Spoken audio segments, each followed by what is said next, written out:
Students, today in this video we are going to read second chapter of the two stories about flying. This story is written by, as we had discussed in the beginning, a British author, Frederick Forsyth, and he is very popular for writing crime fictions and thrillers. In this story also, as we had discussed in the beginning, it is a story which is quite mysterious, and there are certain incredulous incidents, कुछ अविश्वसनीय चीज़ें इस कहानी में होती हैं which is difficult to be believed. बहुत मुश्किल है उसको विश्वास करना, but in our day to day life we often find such incidents which do not have any explanation. बहुत सारे समय, बहुत बार हमें ऐसे इंसिडेंट्स का सामना होता है, हमारा सामना ऐसी कहानियों से होता है, किस्सों से होता है. कभी कभी हम ऐसा सिचुएशन खुद भी फेस करते हैं जिसका कि कोई एक्सप्लेनेशन नहीं हो सकता, which is very difficult to analyse how it happened and who did that. तो इस तरह की ही मिस्टीरियस स्टोरी है. It is story about a pilot who is flying from France to England. Children, this is a journey of maximum 2 hours. France से England जाने में 2 घंटे लगते हैं. That's why he is flying at night. वो रात में फ्लाई कर रहा है अपना plane, and he is expecting that by morning he would be able to reach England, and since he belong to England, so he is expecting a sumptuous, a luxurious and rich breakfast with his family, and he has also planned to spend holidays with his family. So he is very happy. At night, when he is flying his Dakota, old Dakota, it is name of his aeroplane, when he crosses Paris, then he contacts Paris station, which gives him control about his path, on which direction he has to move to fly to England. जब वो Paris के ऊपर से जा रहा है तो वहाँ के रेडियो स्टेशन को कांटेक्ट करता है, जो कि डायरेक्शन देता है उसको, इंग्लैंड के लिए रास्ता बताता है. He is very happy and it is midnight. Sky is clear, आसमान साफ़ है, तो उसको बिल्कुल बहुत ही अच्छा, बहुत ही सॉफ्ट स्मूथ जर्नी ये समझ में आती है कि his journey is very pleasant. But soon he sees a black cloud in front of his aeroplane across the sky. सामने प्लेन के एक बहुत ही बड़ा स्टॉर्म क्लाउड है, तूफ़ानी बादल, बहुत ही बड़ा सा काला बादल है. And there was time when he had to decide whether he is going to enter inside that storm, because he did not have sufficient fuel to cross that from north और south. Cross that storm, उस storm को cross करके north या south से निकल जाए, इसके लिए उसके एरोप्लेन में सफिशिएंट फ्यूल नहीं है, उसका ईंधन नहीं है एरोप्लेन में. और एक उसके पास ऑप्शन है कि वो वापस रिटर्न हो जाए Paris airport. He should land, and when weather is clear he should take another flight. तो उसको दूसरा फ्लाइट दूसरे टाइम टेक ऑफ करे जबकि वो स्काई क्लियर हो. तो उसके पास ये दूसरा ऑप्शन है.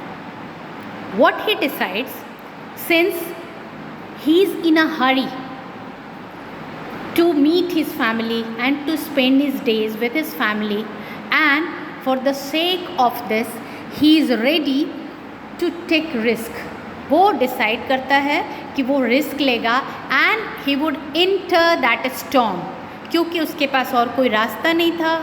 काफ़ी लंबा अगर घूम के जाता तो उसका फ्यूल ख़त्म हो जाता, और वापस पेरिस जाता तो obviously he could not have reached for the breakfast to England. England के ब्रेकफास्ट वो इंजॉय नहीं कर पाता अपनी फैमिली के साथ.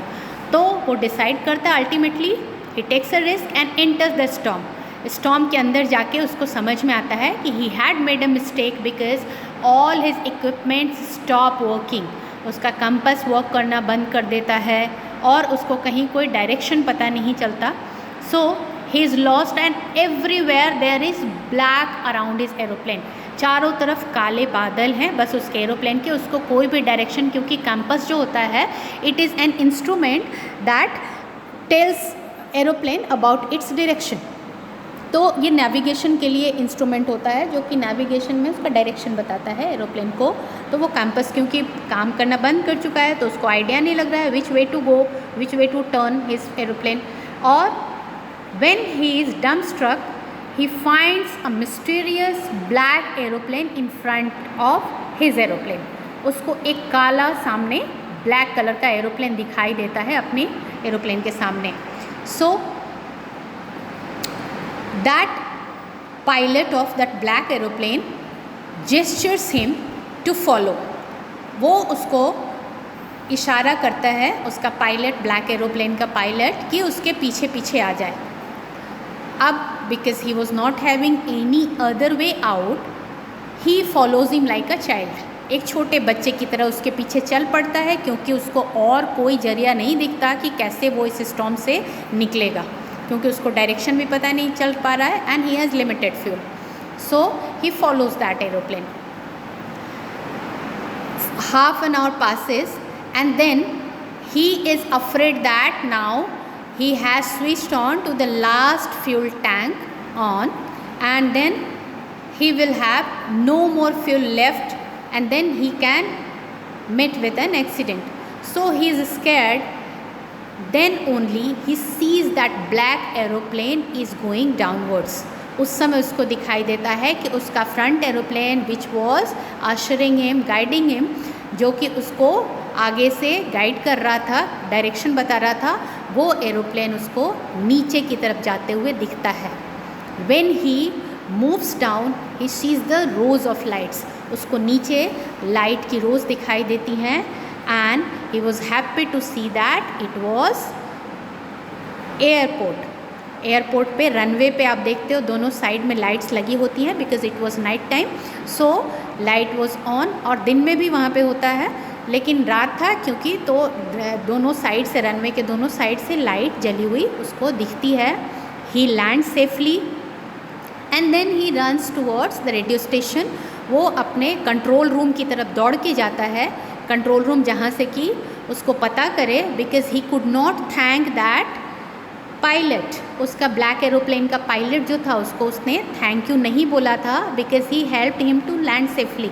तो वो फटाफट से कंट्रोल रूम में जाता है and he asked about the another aeroplane. दूसरे एरोप्लेन के बारे में वो पूछता है कि which was that aeroplane. He wants to enquire कि वो ब्लैक एरोप्लेन कौन सा था। तो there that girl who was sitting behind the table was surprised because what she says कि उसको तो आज रडार पे बस उसी का एरोप्लेन था और कोई भी रडार पे एरोप्लेन नोटिस नहीं हुआ है। That means he was flying alone। Now he was not having any explanation that who saved him, who was the pilot of this mysterious aeroplane, how it happened and whom should he thank। तो ये बच्चों ये story है। चलिए इसको फटाफट से अपन read कर लेते हैं। The black aeroplane. The moon was coming up in the east behind me, मतलब वो वेस्ट की तरफ जा रहा था। and stars were shining in the clear sky above me, means it was a night time। उसके सर के ऊपर सितारे चमक रहे थे, तारे चमक रहे थे, स्टार्स शाइन कर रहे थे और वो वेस्ट की तरफ फ्लाई कर रहा था। There wasn't a cloud in the sky। आसमान बिल्कुल साफ था। I was happy to be alone high up above the sleeping countryside। sleeping countryside मतलब रात का समय था, नीचे के शहर में भीड़ भाड़ नहीं थी। Country side often it is called for village, और जो वहाँ पे कंट्री साइड था, नीचे की गांव थे, शहर थे, वहाँ पे कोई भी चहल पहल नहीं थी। वो बिल्कुल शांत पड़ा हुआ था क्योंकि रात के समय सब लोग सो रहे थे। तो पायलट बहुत खुश था कि वो बहुत ही क्वाइटली, कामली अपना फ्लाई कंप्लीट कर पाएगा। I was flying my old Dakota aeroplane over France back to England. वो अपना old Dakota, what is this is name of his aeroplane। it is a kind of aeroplane। ये नाम होता है aeroplane का। तो ये एक तरह का एरोप्लेन है ओल्ड डकोटा, जिसमें कि वो पायलट फ्लाई कर रहा था। और जा कहाँ रहा था? Where was he going? France to England. France से बैक टू इंग्लैंड वापस जा रहा था अपने घर। I was dreaming of my holidays and looking forward to being with my family. वो एक हॉलीडेज़, अच्छी खासी हॉलीडे सेलिब्रेट करने के मूड में था और अपने फैमिली से मिलने की खुशी में था। I looked at my watch 1:30 in the morning. ये कितना समय था बच्चों? इट वॉज 1:30, 1:30 बज रहा था सुबह का, 1:30 AM। I should call Paris control soon. वो कंट्रोल रूम को डिसाइड करता है कि मुझे उनको कांटेक्ट करना चाहिए। As I look down past the nose of the aeroplane, nose means उसका जो नोज़ल होता है आगे की तरफ जो निकला हुआ एरिया होता है पॉइंटेड, उसके नीचे वो देखता है I saw the lights of a big city in front of मी। तो उसको दिखता है कि एक बड़ा सा शहर है उसकी आंखों के सामने। I switch on the radio and said Paris control Dakota DS 088 here. जब वो कंटैक्ट करते हैं तो वो अपने प्लेन का नाम बताते हैं। What was the name of his plane? It was Dakota DS 088।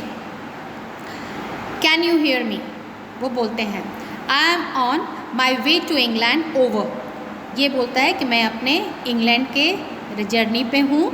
और ओवर इसलिए बोला जाता है, that means his conversation from his side is over, ख़त्म हो चुका है। इसलिए लास्ट में इस तरह के रेडियो कम्युनिकेशन में वो एंड पे ओवर बोलते हैं कि मेरी बात अपनी तरफ से पूरी हो गई।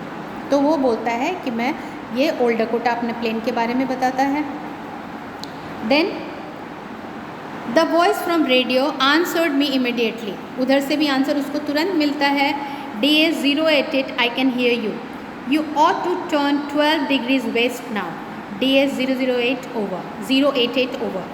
So this direction he gets from the control room. Control room से उसको आवाज़ आता है कि उसको कौन सा डायरेक्शन लेना है? 12 डिग्रीज वेस्ट नाउ। अब उसको इंग्लैंड जाने के लिए 12 डिग्रीज वेस्ट लेना है। तो thus he gets the direction. I checked the map and the compass, switched over to my second and last fuel tank. जो उसका दूसरा और लास्ट फ्यूल टैंक था उसको ऑन कर देता है। And turn the Dakota 12 degrees west towards England. I will be in time for breakfast. वो सोचता है a good big English breakfast. वो sumptuous breakfast के लिए ड्रीम करता है, बहुत ही delicious और ग्रैंड ब्रेकफास्ट उसको मिलेगा। Everything was going well. It was an easy flight. और ये वो सोचता है कि बहुत ही आसान रहा उसका सफ़र। Paris was about 150 kilometers behind me when I saw the cloud. लेकिन अचानक 150 किलोमीटर वो आगे आ जाता है। जब पेरिस से 150 किलोमीटर्स आगे आता है तो उसको ब्लैक क्लाउड दिखता है, स्टॉर्म क्लाउड्स, तूफ़ानी बादल थे। They were huge, very big in size. They look like black mountain standing in front of me across the sky. उसको ये लगा कि एक बहुत ही बड़े पहाड़ की तरह उसके सामने खड़ा था, सामने के आसमान पे। I knew I could not fly up and over them. वो उसको पता है कि उसके ऊपर से उसको क्रॉस करके नहीं जा सकता। And I did not have enough fuel to fly around them to the north और साउथ। और नॉर्थ साउथ से भी फ्लाई करने के लिए उसके पास इनफ फ्यूल नहीं है। I ought to go back to Paris. This would have been wise decision. ये उसका सही डिसीज़न होता कि वो वापस पेरिस चला जाए। But I wanted to get home. I wanted that breakfast. But he was very enthusiastic about reaching home. घर जाने के लिए बहुत ही ज़्यादा enthusiastic था, उमंग में था। So I will take the risk. वो रेडी हो गया रिस्क लेने के लिए। So I thought and flew that old Dakota straight into the storm. और वो उस तूफ़ानी बादल में घुस जाता है। Inside the clouds everything was suddenly black. चारों तरफ से उसको ब्लैक बस दिख रहा था colour. It was impossible to see anything outside the aeroplane.